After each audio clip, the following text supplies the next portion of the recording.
Bonsoir à toutes et tous, c'est les actions furieuses de ce jeudi. Comme d'habitude, avertissement, cette vidéo est uniquement à but pédagogique, je partage simplement mes propres avis et réflexions.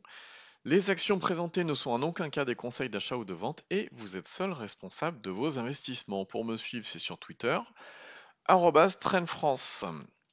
Alors, la citation du jour, qu'est-ce que c'est? L'investissement avec succès, c'est l'anticipation des anticipations des autres. C'est de John Maynard Keynes. On va passer directement sur le CAC. Alors le CAC aujourd'hui, qu'est-ce qui se passe? Eh bien, une bonne chute d'1,64%. On préserve malgré tout la zone de force, donc on est toujours dans la zone de force sur l'indicateur extra trend.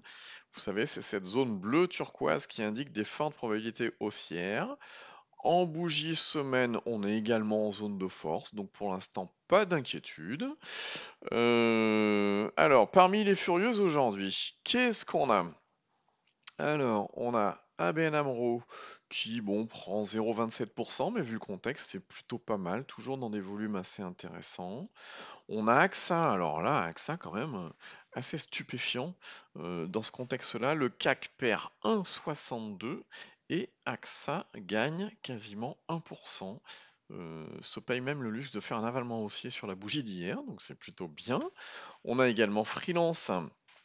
Vous savez, on avait un petit peu du mal à sortir de cette zone-là, la sortie de l'oblique baissière. Et bien non seulement on est bien sorti de cette oblique baissière, mais en plus on a cassé les 8,40, on prend 2,54. Attention malgré tout, freelance, c'est pas de la grosse transaction, c'est 300, disons 400 000 euros de transaction par jour, c'est pas énorme, il faut y aller léger, léger. Médiane, alors médiane, pareil, on avait une oblique baissière à casser, qu'on guettait depuis un petit moment. Bon, on l'avait pas cassé, on a d'ailleurs cette zone-là, hop, voilà, c'était la zone qu'on surveillait, l'oblique baissière. Ah mince, avec le magnétisme, c'est pas très pratique. Et aujourd'hui, bon, on l'a cassé, on a méché sur le haut malgré tout, mais bon, des gros volumes, et on a cassé l'oblique baissière, donc plutôt bien. À voir ce que ça donne demain. On a également Metabolic Explorer qui finit assez haut, plutôt pas mal, on est bien.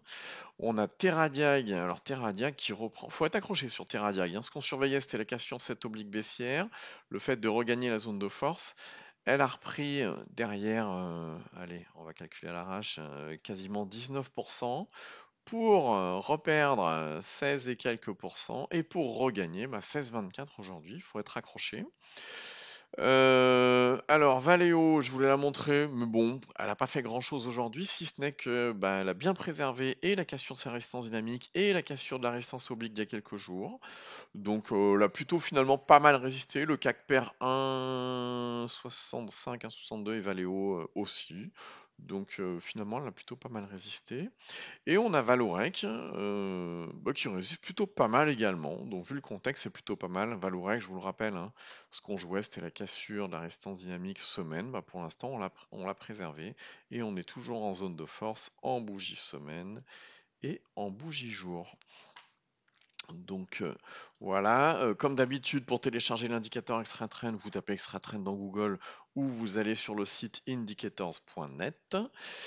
Et puis si vous voulez mettre un gentil commentaire comme ceux que je mets un petit peu tous les jours, c'est sympathique.